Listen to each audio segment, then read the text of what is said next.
जय माता दी। अष्टमी और नवमी नवरात्रि के 9 दिनों के अनुष्ठान के सबसे महत्वपूर्ण दिन होते हैं। इन महत्वपूर्ण दिनों में माँ दुर्गा की पूजा उपासना अपने चरम पर पहुँचती है और साधक को विशेष आशीर्वाद प्राप्त होते हैं। तो अष्टमी को महागौरी और नवमी को माँ सिद्धिदात्री की पूजा की जाती है। ये 2 दिन केवल व्रत और उपासना के लिए ही नहीं बल्कि संकल्प सिद्धि और मनोकामना पूर्ति के लिए बहुत ही महत्वपूर्ण माने जाते हैं। जो साधक इन तिथियों पर विधि पूर्वक पूजा, हवन, कन्या पूजन करते हैं, उन्हें माँ दुर्गा की विशेष कृपा प्राप्त होती है और उनके सभी कष्ट दूर होते हैं। इस समय चैत्र नवरात्रि चल रहे हैं, तो आज के वीडियो में आप जानेंगे कि अष्टमी और नवमी कब है, पारण कब करना है, कन्या पूजन का शुभ मुहूर्त क्या रहेगा, पारण का मुहूर्त क्या रहेगा।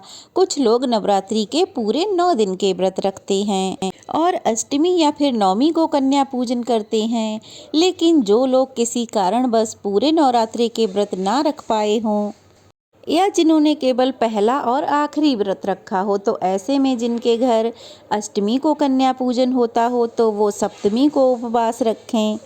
लेकिन सप्तमी का उपवास रखना किस दिन है और जिनके घर में नवमी को कन्या पूजन होता है तो वो अष्टमी का उपवास किस दिन रखें, यह सारी जानकारी आज के वीडियो में आप लोग जानने वाले हैं।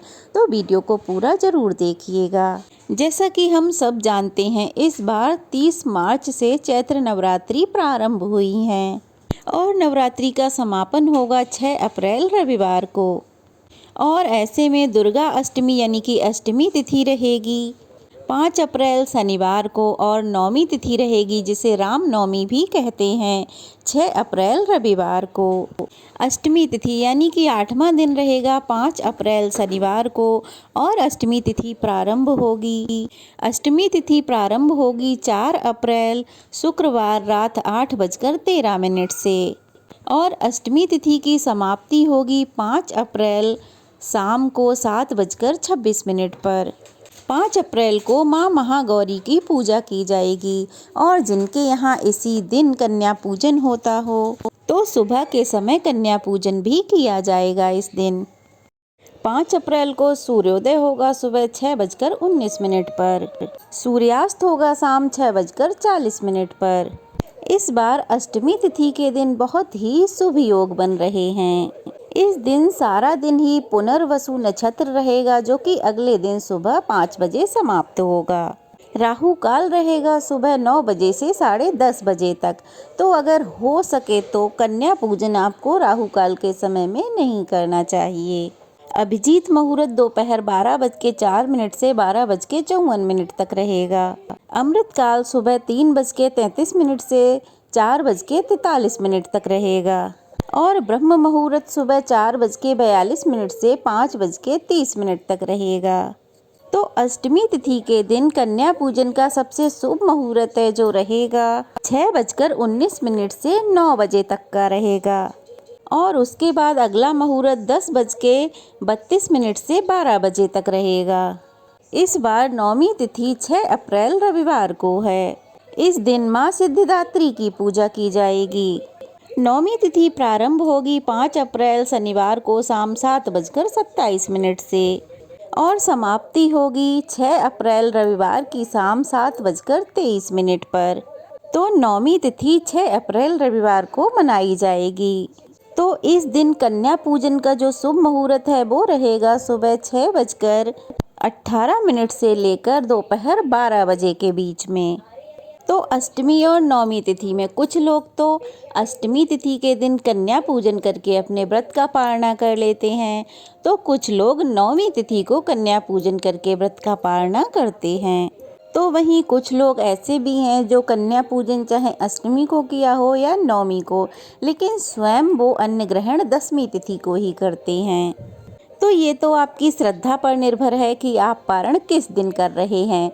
वैसे पारण 10वीं तिथि को करना ज़्यादा शुभ माना जाता है और पारण जब शुभ मुहूर्त में किया जाता है तभी उसका शुभ फल भी प्राप्त होता है।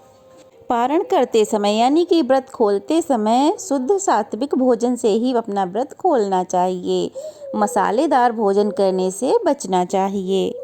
कन्या पूजन के बिना नवरात्रि अधूरी मानी जाती है, चाहे आपने व्रत रखा हो या ना रखा हो, लेकिन अष्टमी या नवमी तिथि पर आपको कन्या पूजन जरूर करना चाहिए। जो भी भोजन आपने बनाया है पहले माता रानी को अर्पित करें, उसके बाद एक हिस्सा गाय के लिए निकालें, फिर प्रसाद रूप में उसे आप भी स्वयं ग्रहण करें। व्रत के पारण का मुहूर्त जो है वो कन्या पूजन के बाद का ही है।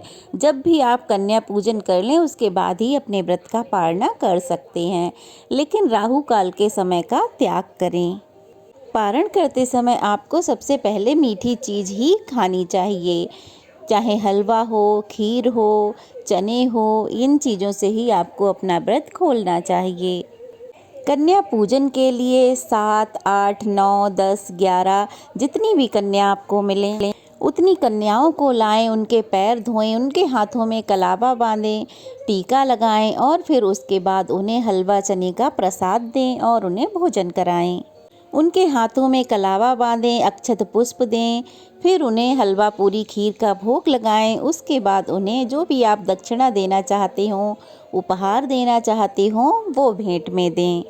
कन्या पूजन करने के बाद अपने घर के सदस्यों को प्रसाद बांटें। उसके बाद प्रसाद स्वयं भी ग्रहण करें और प्रसाद आप माता रानी को ध्यान करते हुए ही ग्रहण करें। अब जान लेते हैं कलश विसर्जन के बारे में, उसका शुभ मुहूर्त क्या रहेगा। तो चैत्र नवरात्रि का कलश विसर्जन का मुहूर्त रहेगा 7 अप्रैल दिन सोमवार को सुबह 9:01 से दोपहर 12:53 तक। शुभ मुहूर्त में ही आपने सब पूजा पाठ किया है तो कलश विसर्जन भी शुभ मुहूर्त में करना बहुत ही अच्छा माना जाता है। तो मुहूर्त के हिसाब से ही आप अपना कार्य संपन्न करें। चलिए फिर मिलते हैं। जय माता दी।